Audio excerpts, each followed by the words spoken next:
যাত্রীদের বিভিন্ন টাস্কফোর্স করতেছি, যাত্রীদের যাতে বিনা ভাড়ায় না যেতে পারে, বিনা টিকিটে না যেতে পারে, সেই জিনিসগুলো আমরা মনিটরিং করার কারণেই আসলে আয়টা বৃদ্ধি পাচ্ছে।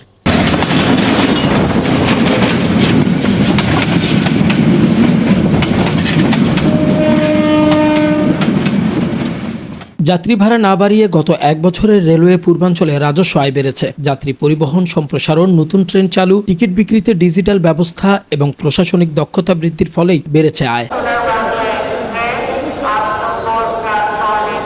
বাংলাদেশ রেলওয়ের তথ্য অনুযায়ী 2025-26 অর্থ বছরে রেলওয়ের মোট রাজস্ব আয় প্রায় 2100 কোটি টাকায় দাঁড়িয়েছে। 2024-25 অর্থ বছরে মোট রাজস্ব আয় ছিল 1845 কোটি টাকা। অর্থাৎ এক বছরের ব্যবধানে রেলওয়ের রাজস্ব আয় বেড়েছে প্রায় 221 কোটি টাকা। রেলওয়ে পূর্বাঞ্চলের ক্ষেত্রেও রাজস্ব আয়ে ইতিবাচক প্রবৃদ্ধি দেখা গেছে। 2025-26 অর্থ বছরে পূর্বাঞ্চলের জন্য রাজস্ব আয়ের লক্ষ্যমাত্রা নির্ধারণ করা হয়েছিল 1250 কোটি টাকা। এর বিপরীতে অর্থ বছর শেষে আয় হয়েছে প্রায় 1238 কোটি টাকা। লক্ষ্যমাত্রার তুলনায় কিছুটা কম হলেও আগের বছরের তুলনায় আয়ের বৃদ্ধির ক্ষেত্রে ধারাবাহিকতা বজায় রেখেছে পূর্বাঞ্চল।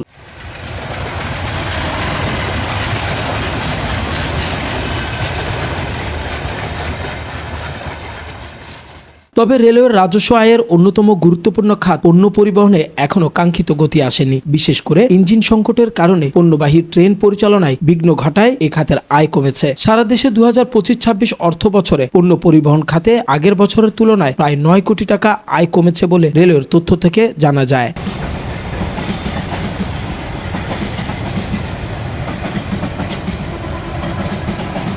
যাত্রী পরিবহন খাতে আয় বৃদ্ধির পাশাপাশি সেবার মান উন্নয়নে গুরুত্ব দিচ্ছে রেলওয়ে পূর্বাঞ্চল। যাত্রীদের নিরাপদ ও স্বাচ্ছন্দ্যময় যাত্রা নিশ্চিত করা, সময়ানুবর্তিতা বাড়ানো, টিকিট ব্যবস্থাপনায় আধুনিক প্রযুক্তির ব্যবহার এবং নতুন রুটে ট্রেন পরিচালনার মাধ্যমে রেলকে আরও যাত্রী বান্ধব করার উদ্যোগ নেওয়া হয়েছে। এ বিষয়ে রেলওয়ে পূর্বাঞ্চলের মহাব্যবস্থাপক মোহাম্মদ সুবুক্তিগেন জানান, আমাদের ইঞ্জিন সংকট কাটিয়ে যাতে যাত্রী সেবার মান আরও বৃদ্ধি করা যায় সেই লক্ষ্যে কাজ করছি। নতুন করে আমাদের কক্সবাজার লাইনে প্রবাল সৈকত চলতেছে, নরসিংদী কমিটার, যদুপুর কমিটার, ঢাকা নারায়ণগঞ্জের ট্রেনের সংখ্যা বাড়ানো হয়েছে এবং অন্যান্য বছর দেখা যায় টার্গেটের চাইতে কম আয় হয়। এবছর টার্গেটের চাইতে 221 কোটি টাকা বেশি আয় করা সম্ভব হয়েছে।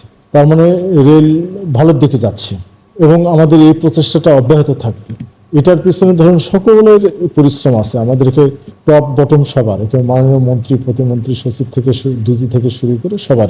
যে আমাদের বেশ কয়েকটা 3000 সিরিজের ইঞ্জিন যেগুলি বিকল আছে সেগুলি মেরামতের প্রক্রিয়া চলতেছে। এছাড়া রেল ভবন থেকে সার্ভিস কন্ট্রাক্ট করা হয়েছে এই সমস্ত ইঞ্জিন মেরামতের জন্য।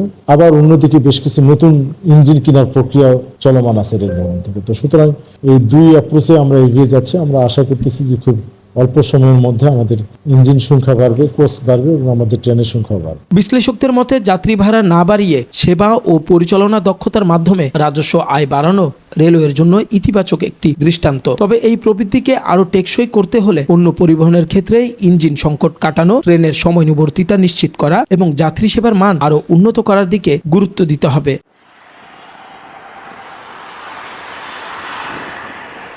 Mohammad Rubel, news day 24, Chittagong.